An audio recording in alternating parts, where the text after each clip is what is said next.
উমর ফারুক রাদিয়াল্লাহু আনহু সর্বদাই দোয়া করতেন, আল্লাহুম্মা ইন্নী আসআলুকা শাহাদাতান ফি সাবিলিক ওয়া ওয়াফাতান ইলা বালাদি রাসূলিক। হে আল্লাহ, আপনি আমাকে শহীদ হিসেবে কবুল করুন এবং রাসূলের দেশে আমাকে মৃত্যু দান করুন। উমর ফারুক রাদিয়াল্লাহু আনহু সর্বদা শহীদ হওয়ার জন্য দোয়া করতেন, এজন্য আল্লাহ পাক রব্বুল আলামিন তাকে শহীদ হিসেবে কবুল করেছেন। উমর ফারুক রাদিয়াল্লাহু আনহু ছিলেন এরকম বীর পুরুষ, তার নাম শুনলেও যারা শত্রু ছিল তারা সাথে সাথে কেঁপে কেঁপে মাটিতে পড়ে যেত, কিন্তু এরপরও তিনি দোয়ার কারণে তিনি আল্লাহ পাক রব্বুল আলামিন তাকে শহীদ হিসেবে কবুল করেছেন। তো তার শহীদ হওয়ার ইতিহাস খুবই বড়, সংক্ষেপে বলতেছে, হযরত উমর ফারুক রাদিয়াল্লাহু আনহু ছিলেন অর্ধ পৃথিবীর বাদশা। শুধু বাংলাদেশ নয়, শুধু ভারত নয়, শুধু সৌদি আরব নয়, শুধু মিশর, ইরাক, ইরান নয়, তিনি ছিলেন অর্ধ পৃথিবীর বাদশা। অর্ধ পৃথিবীর বাদশা হওয়া সত্ত্বেও তিনি রাতে একদিনও ঘুমান নাই। তিনি দেশ শাসন করেছেন 10 বছর। শুধুমাত্র দিনে 1 ঘন্টা বা 2 ঘন্টা ঘুমাইতেন, আবার বিছানার মতো ঘুমাইতেন না, তিনি ঘুমাইতেন গাছের নিচে। হযরত উমর ফারুক রাদিয়াল্লাহু আনহু গাছের নিচে ঘুমাইতেছিলেন, এদিকে এক শত্রু তাকে পারস্য এবং রোম সম্রাট তাকে পাঠাইল উমর ফারুক রাদিয়াল্লাহু আনহুকে হত্যা করার জন্য। তো এই শত্রু মূলত সে টাকা পায়া 30 কাঠা জমিনে 30 বিঘা জমিনের বিনিময়ে সে পারস্য এবং রোম সম্রাটের পক্ষ থেকে সে এসেছে উমর ফারুক রাদিয়াল্লাহু আনহুকে হত্যা করার জন্য। আসিয়া দেখো উমর ফারুক রাদিয়াল্লাহু আনহু গাছের নিচে শুয়ে রয়েছে।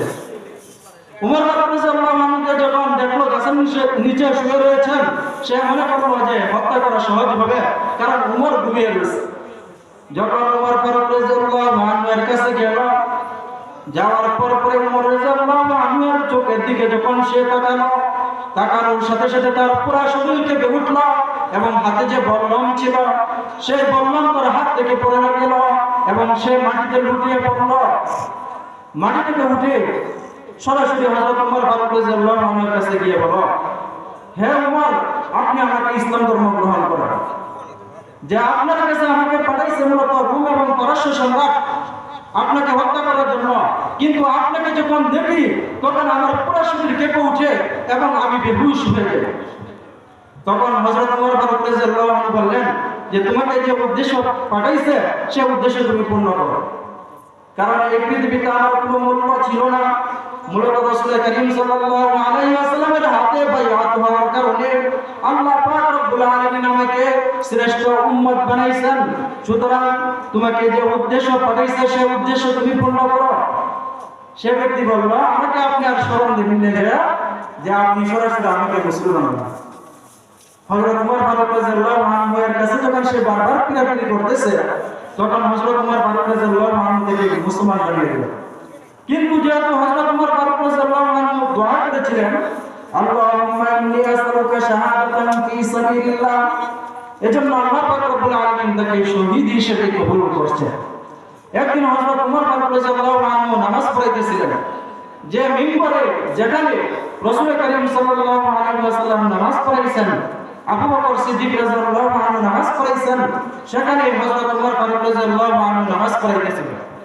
তো প্রত্যেক কাফের কুত্তত কাফের আবু লুলু সে মনে করলো দুনিয়াতে তো এটাকে হত্যা করতে পারবো না, সে যখন সজাগ থাকবে তখন তো হত্যা করা দূরের কথা, তো নামাজে থাকলে সে একদিনে কাঁদবে, পিছন দিয়ে আমি তাকে হত্যা করবো। হযরত উমর ফারুক রাদিয়াল্লাহু আনহু নামাজে দাঁড়াইলেন, যখন নামাজে দাঁড়িয়ে সেজদায় গেলেন, তখন আবু লুলু সে কাতার ভেদ করে হযরত উমর ফারুক রাদিয়াল্লাহু আনহুর পিছনের দিক দিয়ে সে বললেন যে একটা গাড়ি দিল। হযরত উমর ফারুক রাদিয়াল্লাহু আনহু সাথে সাথে মাটিতে লুটিয়ে পড়লেন, কিন্তু তিনি সাথে সাথে আল্লাহ তাআলার নাম নিয়ে উঠে গেলেন। উঠে গিয়ে পিছনে যে হযরত আব্দুল্লাহ ইবনে মাসউদ রাদিয়াল্লাহু আনহু ছিলেন তাকে নিয়ে নামাজের কাতারে দাঁড়িয়ে দেন এবং হযরত উমর ফারুক রাদিয়াল্লাহু আনহু তিনি পিছনে চলে গেলেন। তো নামাজ শেষ হওয়ার আগ পর্যন্ত একটা মুসল্লি নড়াচড়া করলো না। নামাজ যখন শেষ হইল তখন তারা দৌড়ে উমর ফারুক রাদিয়াল্লাহু আনহুর কাছে গেল, গিয়ে যত প্রকার পট্টি বাজার এবং যেখানে নেওয়ার সেখানে নিয়ে গেছে। কিন্তু হযরত উমর ফারুক রাদিয়াল্লাহু আনহুর মুখে যখন ওষুধ তুলে দেয়, হযরত উমর ফারুক রাদিয়াল্লাহু আনহুর মুখ থেকে ওষুধ বের হয়ে গেল। তখন হযরত উমর ফারুক রাদিয়াল্লাহু আনহু বুঝতে পারলেন যে আমাকে আল্লাহ পাক রব্বুল আলামিন শহীদ হিসেবে কবুল করেছেন, কাজে তোমাদের চিকিৎসার আমার আর কোনো প্রয়োজন নাই, বরং হযরত আয়েশা সিদ্দিকার কাছে গিয়ে বলো যে তোমার যে স্থানটা বরাদ্দ সেই স্থানটা তুমি আমার নামে দিয়ে দাও। তো আল্লাহ পাক রব্বুল আলামিন আগেই লিখে রাখছেন যে স্থান থেকে সিংহভাগ যারা নবীরা যেখান থেকে সৃষ্টি করেছেন সেখানে দাফন করা। যখন আয়েশা সিদ্দিকা রাদিয়াল্লাহু আনহার কাছে গিয়ে বলল যে ওমর তো আপনার স্থানটা চান, আপনার যেখানে শায়িত হওয়ার আশা সেই স্থানটা ওমর চাইতেছে, তো এখন আপনি কি অনুমতি দিবেন?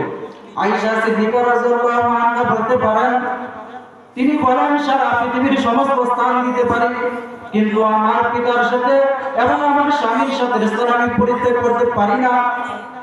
উমরকে গিয়ে বলো সারা পৃথিবীর যে স্থান আমার আছে এই স্থানটা ব্যতীত অন্য সকল স্থান আমি তোমাকে দিয়ে দিলাম, কিন্তু এই স্থানটা আমি তোমাকে দিলাম না। তো ঘটনা বুঝতে হবে। হযরত আয়েশা সিদ্দিকা রাদিয়াল্লাহু আনহা এই কথা বললে তখন উমর ফারুক রাদিয়াল্লাহু আনহু এর পক্ষ থেকে যে দূত আইছিল সে চলে যেতে শুরু করলো, কিন্তু তার মনে মনে ভাব আসলো যে আমি তো উমরকে স্থানটা দিতেছি না, কিয়ামতের ময়দানে যখন আল্লাহ পাক রব্বুল আলামিনের উদ্দেশ্যে আমাকে বিচারের কাঠগড়ায় দাঁড়াবেন তখন আমার কোনো কিছু করার উপায় থাকবে না। কাজে শুনে যাও, যে স্থানটা আমার জন্য প্রিয় ছিল সেই স্থানটা আমি উমরের জন্য বরাদ্দ করে দিয়ে দিলাম। তো হযরত উমর ফারুক রাদিয়াল্লাহু আনহু এর জন্য আয়েশা সিদ্দিকা রাদিয়াল্লাহু আনহা এই স্থানটা বরাদ্দ করে দেন। মূলত কিসের কারণে? রাসূলের হাদিসের কারণে। আপনারা এই স্থানটা আয়েশা সিদ্দিকা রাদিয়াল্লাহু আনহা কোনো পরিত্যাগ করতেন না। তো হযরত উমর ফারুক রাদিয়াল্লাহু আনহু মৃত্যুবরণ করার পরে ওই কবরে তাকে দাফন করা হয়, রাসূল করিম সাল্লাল্লাহু আলাইহি ওয়াসাল্লামের পাশে দাফন করা হয়, আবু বকর সিদ্দিক রাদিয়াল্লাহু আনহু এর পাশে দাফন করা হয়।